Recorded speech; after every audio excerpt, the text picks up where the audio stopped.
प्रभु यीशु मसीह के मधुर और मीठे नाम से आप सभी को जय मसीह की। आज परमेश्वर के वचन में आप सभी का स्वागत है। परमेश्वर पिता आज अपने वचनों के द्वारा आप सभी को बहुत आयत से आशीष को दे। पिता परमेश्वर आज अपने वचनों के द्वारा आपसे बोले और बातचीत करे। मेरे प्रियो, आज एक अद्भुत दिन करके परमेश्वर आपके जीवन में जोड़ना चाहता है। मेरे प्रियो, क्योंकि निश्चय करके जो वचन के ऊपर अपने मन को लगाता है वो कल्याण को पाता है। परमेश्वर का वचन कहता है उसकी खोजियों का हृदय आनंदित होगा। अपने खोजने वाले को वो प्रतिफल देने वाला परमेश्वर है। और मेरे प्रियो, जब आपने वचन को सुनने के लिए अपने मन को लगाया है तो निश्चय करके परमेश्वर एक अद्भुत दिन करके आपके जीवन में अद्भुत भलाइयों को जोड़ने जा रहा है। मेरे प्रियो, आज परमेश्वर अपने वचन के द्वारा हमें मरकुस 12वां अध्याय 41 से लेकर 44 तक हमें क्या बताना चाहता है। पिछले दिनों हमने मरकुस 12 अध्याय को थोड़े थोड़े खंड खंड करके हमने उसका अध्ययन किया।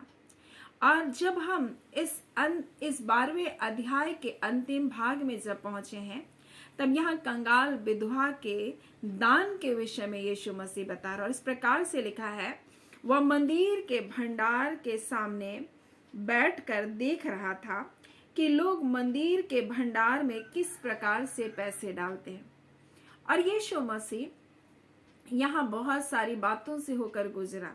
किस प्रकार से हमने देखा कि वहाँ 13वें से 12 के 13वें से कि यीशु को फंसाने के लिए फरीसी और हेरोदियों ने कहा क्या सिर को कर देना चाहिए कि नहीं। और ये जो सवाल शुरू हुआ ये देने पर खत्म हो रहा है। देखिए, यहाँ पर यीशु मसीह ये देख रहा है कि लोग कैसे भंडार में परमेश्वर के भवन में भेंट को देने, वो देख रहा है कि लोग मंदिर के भंडार में किस प्रकार से पैसे डालते हैं। और बहुत से धनवानों ने बहुत कुछ डाला। इतने में एक कंगाल विधवा आकर 2 दमड़ियां जो एक अधेले के बराबर होती है डाली। और उसने अपने चेलों को पास बुला करके कहा, मैं तुमसे सच कहता हूं कि मंदिर के भंडार में डालने वालों में से इस कंगाल विधवा ने सबसे बढ़कर डाला, क्योंकि सब ने अपने धन की बढ़ती में से डाला, परंतु इसने अपनी घटी में से जो कुछ उसका था उसने अपनी सारी जीविका डाल दी। और जब हमने 12वें अध्याय को अध्ययन किया तो ये तीनों जगह में, तीनों बातों में यीशु मसीह ने एक प्रहार के रूप में इस बात को किया। और आज हम इस बात को सीखेंगे। जैसे कि हमने देखा कि लोग पूछ रहे हमें किसको कर देना चाहिए, ये देने के विषय में। दूसरा था परमेश्वर के पुत्र से इस प्रकार से सदुकियों ने पूछा कि पुनरुत्थान के विषय में मरे हुओं का जीतना है कि नहीं। तब यीशु ने कहा, तुम व्यवस्था को नहीं जानते, प्रभु की सामर्थ को नहीं जानते हो, इस कारण तुम भूल में पड़े हो। और तीसरी बात, जब एक शास्त्री आकर के उससे पूछ रहा है कि प्रभु यीशु मसीह सबसे बड़ी आज्ञा कौन सी है, महान आज्ञा कौन है, और यीशु मसीह उसको बता रहा है प्रेम के विषय में। मेरे प्रियो, कई बार हमारे जीवन में हम ऐसे सवाल करते रहते हैं, लेकिन जो वाकई में परमेश्वर से प्रेम करने वाला है वो कुछ भी नहीं सोचेगा, वो अपना संपूर्णता लेकर के यीशु मसीह को दे देगा। और ये विधवा इन तीनों बातों के विषय में एक प्रहार के रूप में है, क्योंकि ये सब बातों का एक जवाब ये स्त्री थी, ये विधवा स्त्री थी। 2 दमड़ियां मेरे प्रियो, जहां लोग अपनी बड़ी बड़ी भेंटों को लेकर आ रहे। और इस प्रकार से जब हम परमेश्वर के मंदिर को देखते हैं पर उसके हम देखते हैं उसकी बनावट के विषय में, तो वहाँ कई प्रकार के आंगन है और महिलाओं के लिए भी कई स्थान अलग से हैं महिलाओं के लिए। और इस प्रकार से कहा जाता था संभवतः वहां पर 13 दान पेटियां बनी हुई थी और उसका आकार जो था वो तुरही के समान था। उन दान पेटियों का जो आकार था वो तुरही के समान था। और जब उसमें दान जब डाला जाता था तो एक साउंड करके वो जाता था। तो जब धनवान डालते थे तो बहुत आवाज होती थी छन छन करके, और इससे लोगों को अनुमान हो जाता था कि बहुत पैसे डाले जा रहे हैं, और लोग मुड़ मुड़ कर भी देखते थे। तब एक गरीब विधवा जिसके पास सिर्फ 2 दमड़ी है, वो उस जगह में जा करके दान दे रही है। तो उसके मन में तो पहला सवाल आया, क्या मैं दूं या ना दूं, क्योंकि बहुत सारे लोग हैं जो मुझसे बहुत अच्छे अच्छे दान करता है, मुझको ये 2 दमड़ियां क्या है जो मैं दूं। पहली बात, खुद में उसको शर्मिंदगी लगेगी। कई बार ऐसा होता है जब बहुत बड़ी बड़ी भेंटों को लोग देते हैं, कोई 1000 दे रहा है, कोई 5000 दे रहा है, कोई 10,000 दे रहा है, तब आपके जेब में जब छोट एक ही पैसा है, वो 100 रुपया है, तो आपको लगेगा मैं दूं कि नहीं दूं, लोग क्या कहेंगे। लोगों को आप देखेंगे कि लोग मेरे बारे में कहीं कुछ ना सोचें। पहली बात, खुद की शर्मिंदगी। फिर अपने आप में ये सोचना कि ये क्या है प्रभु तेरे राज्य के लिए। परंतु इस विधवा ने इन सारी बातों को अवहेलना किया। और दान जो है, सच्चा दान, वो पहला दीन होता है, नम्र होता है मेरे प्रियो। और यीशु मसीह हमारे लिए वो दान बनकर आया, वो हमारे लिए दान बनकर आया, वो नम्र हुआ, वो दीन हुआ मेरे प्रिय। और इस स्त्री के बारे में इस प्रकार से यीशु मसीह कहता है, सबने अपनी बढ़ती में से दिया, परंतु इसने अपनी घटी में से जो कुछ उसका था उसने दे दिया। और यहाँ लोग बोल रहे प्रभु कैसर को कर देना चाहिए कि नहीं चाहिए, परंतु यहाँ यीशु मसीह यहाँ इस विधवा को दिखा कर करा, देखो इसने अपना संपूर्णता यीशु मसीह को दे दिया। और दूसरी बात, लोग पुनरुत्थान के बारे में सवाल कर रहे थे, और यीशु मसीह कहता ना तुम धर्मशास्त्र को जानते हो ना प्रभु के सामर्थ। इसको कल के दिन के विषय में पता नहीं कि अगर मैं सारी जीविका दे दूं, अपना सब कुछ दे दूं, तो मुझको कल क्या होगा ये नहीं सोच रही है, परंतु इसको विश्वास है कि परमेश्वर जो सामर्थी है मुझको संभाल लेगा। उसके पास कोई नहीं है, वो एक विधवा है और उसका सहारा भी कोई नहीं है, लेकिन फिर भी उसने अपनी जीविका इस प्रकार से, जब हम पढ़ते हैं तो इस प्रकार से लिखा हुआ है, और यीशु मसीह ने कहा सबने अपने धन की बढ़ती में से डाला, परंतु इसने अपनी घटी में से जो कुछ उसका था अपनी सारी जीविका डाल दी। यानी उसे अपने ऊपर भरोसा नहीं, परंतु प्रभु के सामर्थ के ऊपर भरोसा है। उसे इस बात का भरोसा है कि मेरा परमेश्वर मुझको संभाल लेगा। कई बार हम अपने जीवन में बहुत सोच समझ कर देते हैं, कुछ पैसे तो बचा ले उसके बाद हम डालें, हम ऐसा सोचते हैं। लेकिन इस विधवा ने इन सारे सवाल के ऊपर जो यीशु मसीह को फंसाने के लोग पूछ रहे, उसके ऊपर एक प्रहार था। चाहे वो फरीसी हेरोदियों के रूप में हो, चाहे वो सदूकियों के रूप में हो जो आए थे उनके सवाल के रूप में हो, परंतु ये स्त्री ने अब उसके बारे में यीशु मसीह कह रहा है, इसने अपना सब कुछ डाल दिया। उसने ये नहीं सोचा क्या डालना चाहिए क्या नहीं डालना चाहिए, किसको कितना देना चाहिए किसको कितना नहीं देना चाहिए। उसने ये नहीं सोचा कि कल के दिन मेरे क्या होगा, परंतु उसने संपूर्ण भरोसा करके अपनी सारी जीविका को ही डाल दिया मेरे प्रियो। और तीसरा जो हम देखते हैं, शास्त्री ने एक सवाल किया, प्रभु सबसे बड़ी आज्ञा क्या है मेरे प्रिय। और यीशु ने कहा तो प्रभु से प्रेम करना अपने सारे मन से। और इस स्त्री ने इस तीसरी सवाल का जवाब भी दे दिया, और उसी के समान अपने पड़ोसियों से भी प्रेम करना मेरे प्रिय। और इस स्त्री ने जब उस भेंट को भंडार में डाला तो इस बात को दिखाता है कि प्रभु मैं आपसे बहुत प्रेम करती हूं। यानी प्रेम जो है वो बलिदान को दिखाता है मेरे प्रियो। बलिदान के रूप में ये प्रेम को परमेश्वर को चढ़ाई मेरे प्रिय। और यीशु मसीह का प्रेम इसी प्रकार से हमारे लिए वो बलिदान हुआ, और उसने अपना सर्वोच्च हमारे लिए दे दिया। वो हमारे लिए शून्य बन गया, हमारे लिए दीन बन गया, हमारे लिए नम्र बन गया, हमारे लिए अपने आप को क्या क्या बलिदान चढ़ाया। और यही यीशु मसीह इस 2 दिनों के बाद वो करने वाला है। और यीशु मसीह के लिए तो बहुत सुकून का समय था जब वो मंदिर में बैठ करके देख रहे लोग किस प्रकार से दान चढ़ा रहे, और ये विधवा तो उसके लिए एक राहत का कार्य कर रही है यीशु मसीह के लिए। और इसलिए यीशु मसीह ने उसको देख करके इस प्रकार से उसके बारे में अपने चेलों से बुला करके कहा, चेलों को बुलाकर उनसे कहा, मैं तुमसे सच मैं तुम सबसे कहता हूं, इस मंदिर के भंडार में डालने वालों में से इस कंगाल विधवा ने सबसे बढ़कर डाला, क्योंकि उसने अपना सर्वोच्च डाल दिया। वह संपूर्ण रीति से परमेश्वर से प्रेम की, उसकी सामर्थ के ऊपर भरोसा की, अपने दिन के लिए, अपने समय के लिए, अपने भविष्य के लिए वो परमेश्वर पर निर्भर हो गई मेरे प्रियो। और इसलिए जब भेंट की बात होती है तो सच्चा जो दान जो भेंट होता है वो दीन होता है, वो नम्र होता है, वो बलिदान को दिखाता है मेरे प्रियो, वो त्याग को दिखाता है। और स्त्री ने अपना सब कुछ डाल करके इस बात को बताया कि प्रभु मैं आपसे प्रेम करती हूँ, सर्वोच्च रीति से आपसे प्रेम करती हूँ, अपने सारे मन से, अपने सारे प्राण से, अपनी पूरी शक्ति से प्रभु मैं आपसे प्रेम करती हूँ। क्योंकि वो नहीं जानती थी कल क्या होगा उसके लिए। उसने अपनी जीविका में से सब कुछ डाल दिया। लिखा अपनी सारी जीविका डाल दी, एक विधवा स्त्री। और यीशु मसीह बोल रहा है इसने सबसे बढ़कर डाला, क्योंकि वो सर्वोच्च रीति से परमेश्वर के प्रेम को प्रकट की मेरे प्रियो। और ये सिर्फ दान के विषय में नहीं है मेरे प्रियो। कई बार हम सोचते हैं ये दान के विषय में नहीं है। हाँ, हम दान के विषय में जरूर सीख रहे हैं, लेकिन ये दान के विषय में नहीं। परंतु यीशु मसीह स्वयं को बता रहा, उसने हमसे प्रेम किया और ऐसा प्रेम किया कि उसने अपना सब कुछ हमारे लिए निछावर कर दिया। और इतना ही नहीं, पड़ोसी के प्रेम की बात आती है तो ये जो भेंट जो चढ़ाया जाता था उस मंदिर में, ये गरीब, विधवा, अनाथ, लाचार लोगों की सेवा के लिए इस्तेमाल किया जाता था। तो ना सिर्फ वो परमेश्वर को दी, परंतु हर उन लोगों के लिए उसने अपने प्रेम को प्रकट किया अपनी 2 दमड़ी को डालकर।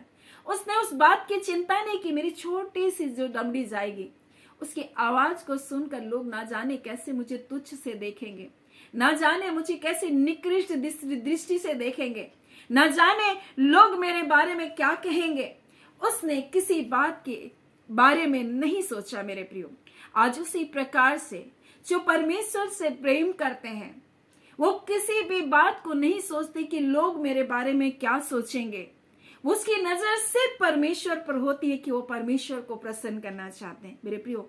और इसलिए कई बार आपका छोटा से छोटा कार्य को संसार शायद उस कार्य की अवहेलना करे, शायद संसार उस बात का महत्व ना जाने, लेकिन मैं आपको कह दूं आपके हर एक छोटे कार्य को परमेश्वर देख रहा है और उस कार्य को करने की मनसा को भी परमेश्वर देख रहा है। और भेंट देना इसी बात को दिखाता है कि हमारे मन का उद्देश्य क्या है, हम किस इच्छा से परमेश्वर को भेंट को चढ़ा रहे हैं, हमारे कार्य को करने की उद्देश्य क्या है मेरे प्रियो। ये मनसा परमेश्वर आज हमारे जीवन से जांचना चाहता है मेरे प्रियो। और इस स्त्री ने इन तीनों सवालों के ऊपर जो शास्त्री ने किया, जो सदूकी ने किया, जो फरीसी और हेरोदियों ने कहा, उन तीनों सवालों के ऊपर एक प्रहार था। और यीशु मसीह को इस समय मंदिर में एक बड़ा आनंद महसूस हो रहा है उस स्त्री, विधवा स्त्री के कार्य को देखकर,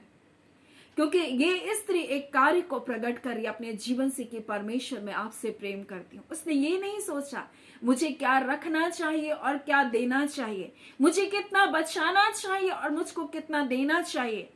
उसने ये नहीं सोचा कि मेरे कल का दिन क्या होगा, परंतु उसने परमेश्वर के सामर्थ्य के ऊपर विश्वास किया मेरे प्रियो। उसने याद किया होगा उस सारपत की विधवा को, उसने याद किया होगा कि किस प्रकार से जो उसके हांडी में थोड़ा सा मैदा, थोड़ा सा तेल था, लेकिन जब उसने परमेश्वर के दास की सेवा किया, परमेश्वर उसको अकाल भर खिलाया। उसने विश्वास किया परमेश्वर आज मेरे पास कुछ नहीं, परंतु मुझको पता है कि मैं जो ये कार्य करूं आप मुझे संभाल लेंगे, आप मेरी सुधि रखेंगे। मेरे प्रियो, कुन्नियुस के बारे में हम जब पढ़ते हैं, एक अन्य जाति व्यक्ति जो इतालियों के सरदार का सूबेदार था मेरे प्रियो, वो यहूदी नहीं था, परंतु उसके दान और उसकी प्रार्थनाएं परमेश्वर ने स्मरण किया और अपने दूत को उसके घर में भेजा।